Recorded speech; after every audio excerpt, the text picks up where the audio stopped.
حضور یو کے میں اس وقت بے شمار چیریٹیز موجود ہیں. ہاں جی.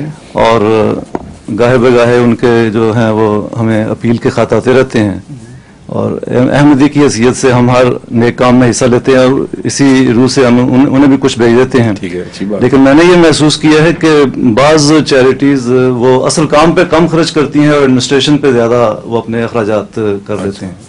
پھر نہ دیا کریں ان کو. تو لیکن ایسی انفارمیشن حاصل کرنا آسان نہیں ہوتا، کیونکہ میں نے بعض دفعہ شروع کیا تھا کہ ان سے انفارمیشن منگوائی. جب اس انفارمیشن آسان نہیں تو پھر حسن ظنی سے کام لو. جی. تو میرا یہ سوال تھا کہ کیا نظام جماعت کے تحت اگر چیریٹیز کی ایک لسٹ ہو تو اس کو کر دیا کریں؟ کوئی ایسی چیز نہیں ہے. یہ طوری طور پہ خطکے کی بات ہے. ہر جگہ نظام کہ کون سی چیریٹی سچی ہے کون سی جھوٹی ہے بالکل غلط ہے. نہ ہم ایسی تحقیق کے اہل ہیں. جن پر آپ کو تسلی ہے کہ وہ واقعی خدمت پہ خرچ کرتے ہیں ان کو دیں، جن پہ نہیں تسلی بے شک نہ دیں.